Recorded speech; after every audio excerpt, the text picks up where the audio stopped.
3 East End businesses were evacuated after a natural gas leak this afternoon.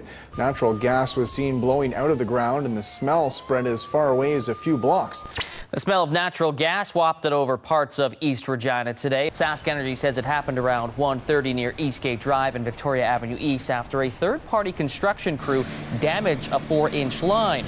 As a precaution, China Liang's Buffet, Creekside Pub and a Sask Party campaign office were evacuated. The line feeds a major housing and business area on the east side of Regina, approximately the size of a town like Wynyard or Fort Capel. We had 2 restaurants that ended up being evacuated because of the line hit. We also had 1 restaurant/pub that was evacuated. The restaurant closest to the line hit were very understanding about being evacuated. They understood the seriousness of it. The pub was a little further away and they weren't happy about it. Obviously they have customers in there that are coming to spend their money there. The fire department was the one that evacuated the businesses, and we did have to evacuate a medical clinic. Many of them are anxious about medical appointments and some may have traveled the distance to be there. So it certainly makes a big impact on people's lives when this happens. Once our technicians are on site, they determine where the line hit is and where the gas is escaping. By the time we get locates in so we don't hit any other facilities and the crews begin excavating, some of it's in pavement, it took this job about 4 or 5 hours just to get these fittings in place to begin stopping the gas. There was also 1 building that was empty that was right in the direct path of the gas blowing. And we struggled to find somebody to get us access to that building. The service techs were able to check through the windows for the combustible gas level with a laser tool that they have. And we found that the gas levels were rising in that building quite high. As a result of that, we had to contact Sask Power to have them come and shut down power to that business. We were asked by the fire department to shut off the power to a specific business because they were concerned about the gases that were entering into the business. So in order to do it safely and for the safety of our employees and the public, we had to remotely shut the power off. So that shut off the power to about 2,000 different customers who were all residential, hotels, restaurants, nearby small businesses.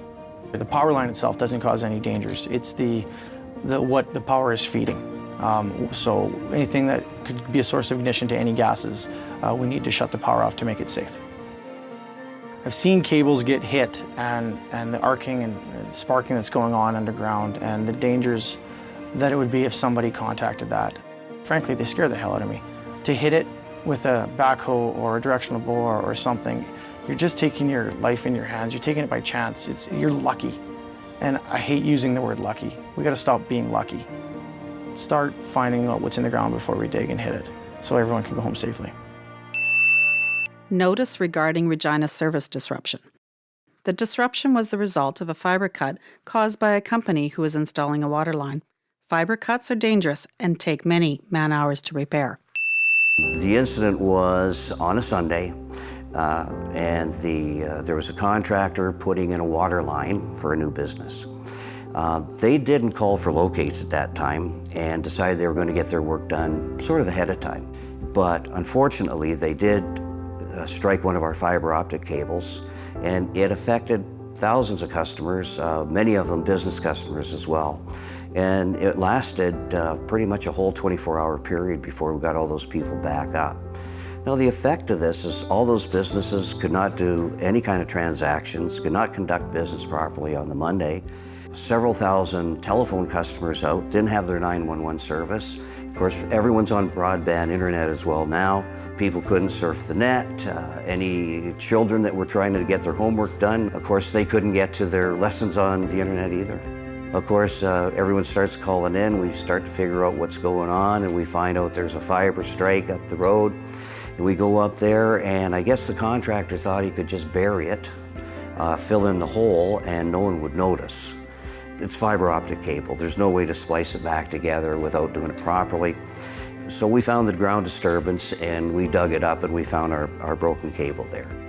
To fix a fiber optic cable is not your traditional twisting wires, copper wires back together. Fiber optics, of course, is made out of glass. There's hundreds of fibers in one cable. So to splice all this back together takes hours and hours and hours. We're not a member of SAS First Call. We have our own department that deals with locating cables for anybody, whether it's somebody putting in a fence post in the backyard, or someone doing a water main, or in this case, someone putting a new service into a building. This particular excavator had called us numerous times on other digs they were doing. This is going to cost them probably, I would say, 10, 15 times what they were trying to save, at least. These are clear examples of why planning before you dig is critical to making sure we don't hit any underground infrastructure. Here's just a few of the facts. In 2017, there were more than 11,000 underground line contacts in Canada and 480 in Saskatchewan. 80% caused major service disruptions, and the majority are telecommunications and gas lines. Nationally, 51% of contacts involved no locate prior to the dig.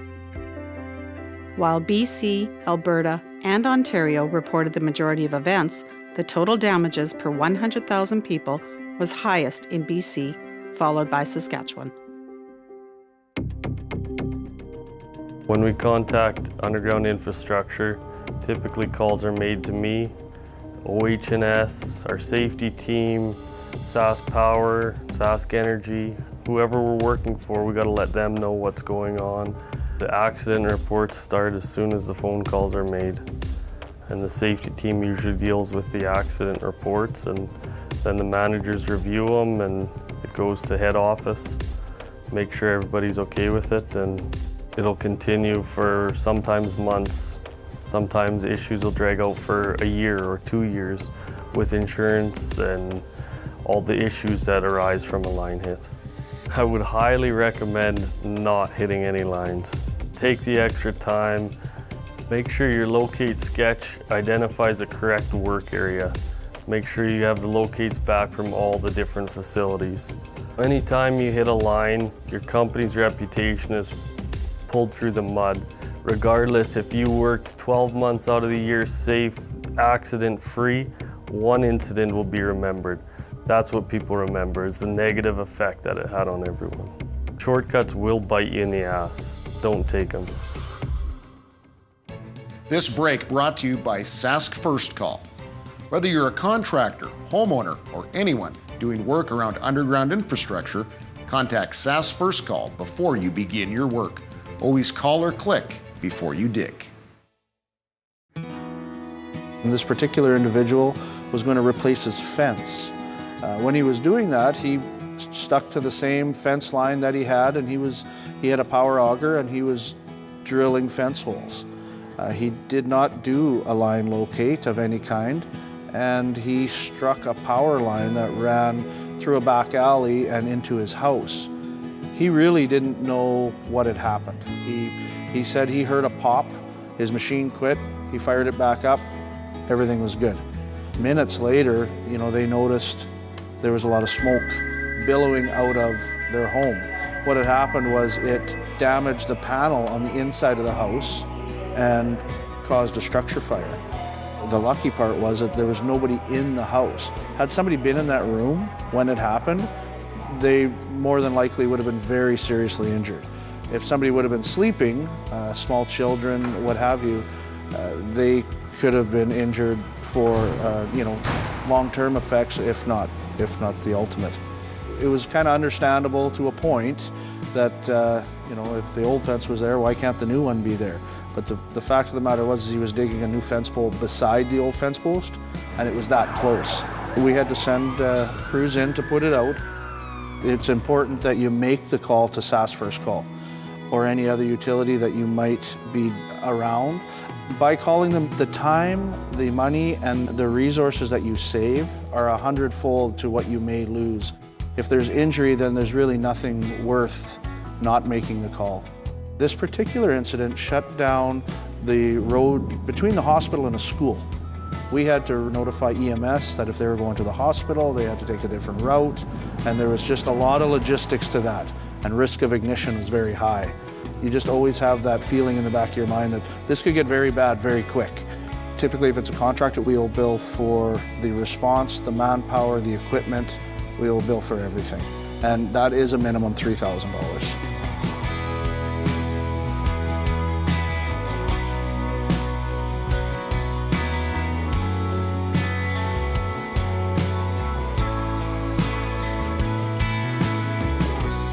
Download the CCGA Best Practices Interactive Searchable Flipbook today. It has the latest in safe digging practices, including a section on what the colors mean. Get access to the flipbook at scga.ca. Not all facility owners are members of Sask First Call. The Crowns are, but there are some communication companies, cable TV companies, water line companies that are not members of Sask First Call.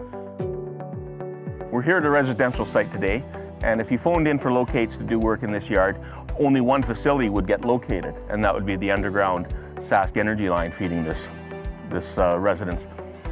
There are other facilities here though. Most of them are overhead. We've got overhead Sask power, overhead telephone, and overhead communication or cable TV line coming into this house. What would not get located are the private facilities, and there are a few coming out of this house. Over here we have a electric line that runs to a garage, assumed. We've got irrigation lines. We can see from this site that the gas service comes into the house, and there's other lines leaving that area as well. There's an abandoned gas line here, and there's an above ground barbecue line. Sometimes those are buried, so you have to be aware of that. In the business, they call it reading the street. You look for indications that underground lines exist on that property. In a residential or a rural setting without buildings, you often have gas lines that are privately owned, if those are heated shops, grain bins and stuff like that in the area, or a swimming pool or some other structures in the yard. There's almost always electricity going to the shops and to the garages, and sometimes telephone lines. There can be water lines, irrigation, as well as rural water co-ops that are not members of Sask First Call. You can go to the Sask First Call website, and there's a list of vendors that will locate those lines for you.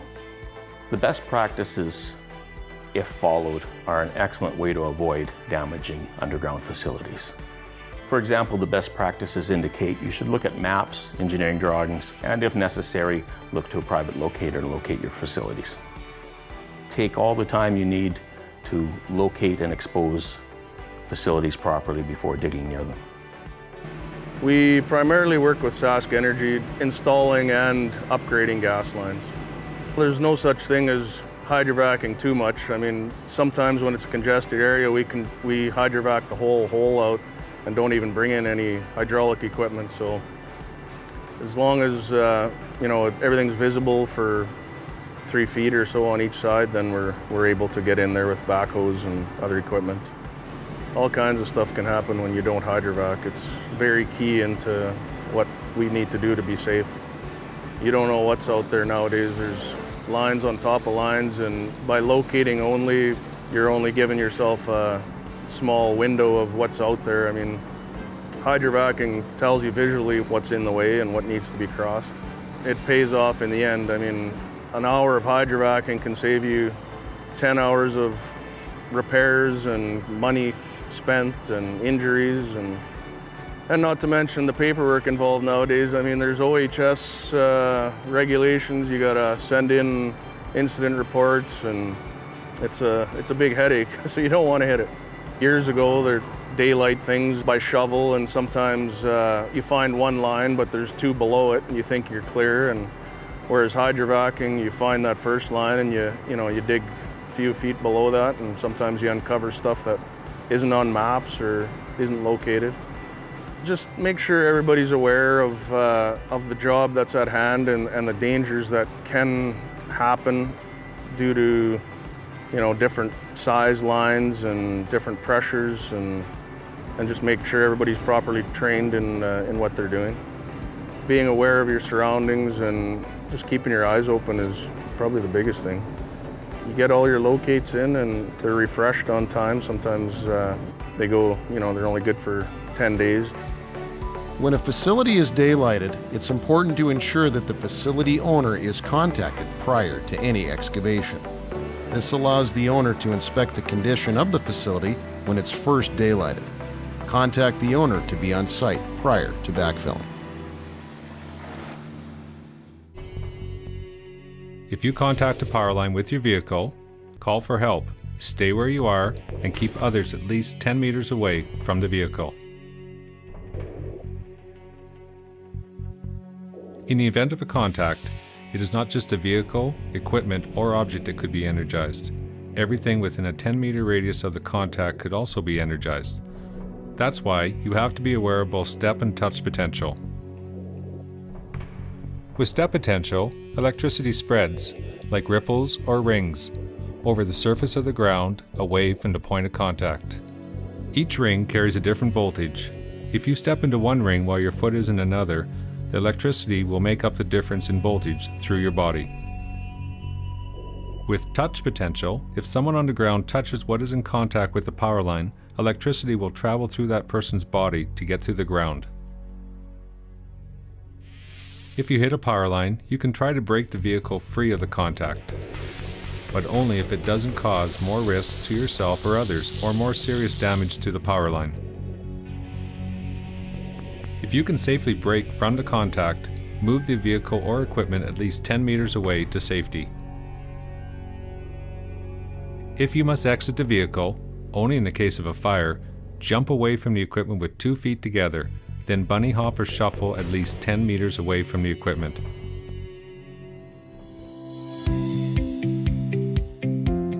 We appreciate your continued support in our 30th year of the Contractor Safety Breakfast. Head to our website, scga.ca, and learn more about safe digging practices and how to become a member. Remember, your crews, your family, and your community are all counting on you to be safe.